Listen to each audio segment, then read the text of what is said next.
Devenir assistante virtuelle, parlons-en. Si vous souhaitez mettre votre pied dans l'entrepreneuriat, gagner de l'argent et même travailler de n'importe où, ceci est une option pour vous. Plusieurs personnes dans la diaspora ont perdu leur dignité professionnelle, je dirais même humaine, parce que quand elles arrivent dans la diaspora, ces personnes, elles doivent se satisfaire des petits boulots, parfois pendant de longues années. La majorité de ces personnes ont des formations professionnelles qui les disposent en fait à des métiers dignes, c'est-à-dire les métiers pour lesquels ils se sont formés. Mais quand elles arrivent dans la diaspora, elles se retrouvent dans des situations où elles n'ont pas vraiment de choix.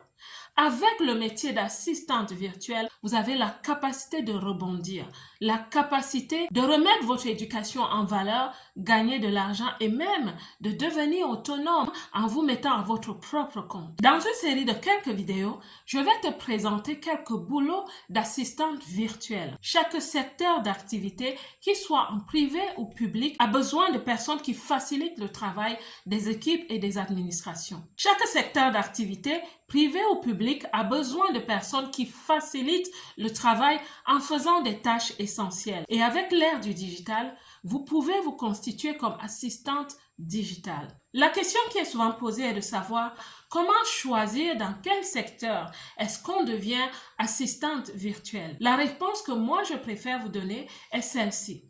Partez de vos compétences, des formations et des diplômes que vous avez déjà. Vous avez peut-être pas un travail en ce moment où vous êtes en train de faire des petits boulots qui commencent à vous fatiguer physiquement et même émotionnellement, alors que vous avez des diplômes enfouis dans les armoires de vos maisons. Partez de ce que vous avez déjà appris. En tant qu'assistante virtuelle, vous vous occupez des tâches quotidiennes. Et comme je vous l'ai déjà dit, ce métier vous ouvre des portes à l'entrepreneuriat. Vous rendez donc des services aux entreprises, aux hommes d'affaires, aux personnes qui n'ont pas le temps. Parce que leur avantage, en fait, c'est de dégager du temps pour s'occuper et se focaliser vraiment sur un travail stratégique. Les entreprises aiment aussi travailler avec les assistantes virtuelles.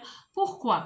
Parce qu'avoir un employé en entreprise coûte de l'argent, prend de l'espace. Il faut lui donner un package, il faut le former et ça coûte beaucoup d'argent.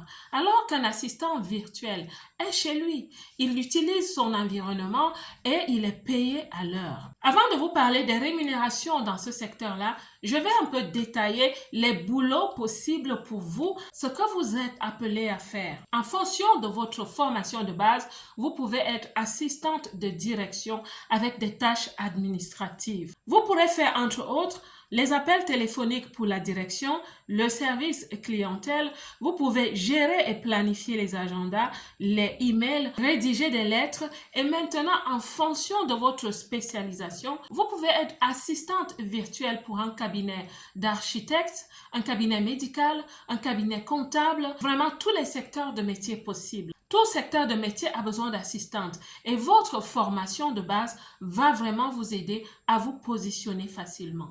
Et si vous êtes dans la communication, les tâches de rédaction de contenu sont énormément demandées. Entre autres, rédiger ou assister à la rédaction des contenus pour les journaux, les magazines, la radio, la télévision. Il y a aussi une grande demande dans le secteur de l'édition ou la correction et la traduction des textes. Je pense aussi aux documentalistes et aux archivistes. Vous avez fait des études dans la conservation, la recherche de l'information. Vous pouvez aussi devenir assistante virtuelle parce qu'il y a des grandes organisations, des grandes bibliothèques et même beaucoup d'autres institutions qui ont besoin de personnes qui ont ces qualifications. Et ça ne les dérange pas d'utiliser des assistantes virtuelles. Un autre domaine dans lequel les gens gagnent beaucoup d'argent et deviennent autonomes dans le cadre du travail d'assistante virtuelle, c'est le marketing digital. Et dans ce secteur, il y a énormément de boulot.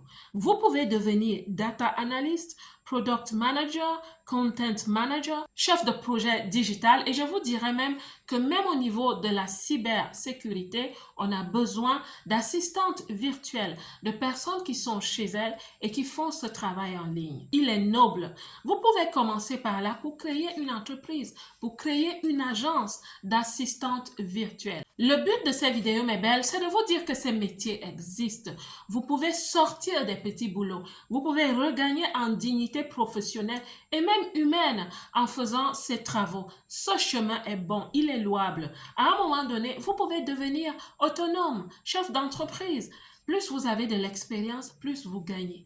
Maintenant, parlons un peu des rémunérations. Quand vous êtes à votre propre compte, en France par exemple, vous êtes payé entre 25 et 55 euros l'heure. Imaginez que vous soyez à votre propre compte et que vous travaillez en moyenne 5 heures par jour. Cela vous fera 125 euros par jour, 625 euros par semaine, 2500 euros par mois. Est-ce que c'est pas beaucoup? Moi, je pense que c'est vraiment bien pour un début. Pour quelqu'un qui travaille dans le confort de sa maison, qui a son temps libre, vous pouvez avoir 1 ou 2 contrats par semaine avec des entreprises et cela va multiplier votre revenu. C'est vous qui gagnez. Donc, mes belles, voici une porte de sortie pour vous qui vous plaignez et êtes frustrés, et je vous comprends, de ne pas pouvoir mettre en valeur vos formations et diplômes. Dans les prochaines vidéos, je vous parlerai de quelques boulots très spécifiques en tant qu'assistante virtuelle. J'espère que cette vidéo va t'aider à rebondir afin de regagner en dignité professionnelle,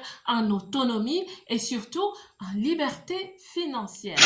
La belle diaspora, que Dieu vous bénisse. Quant à moi, comme d'habitude, je vous aime.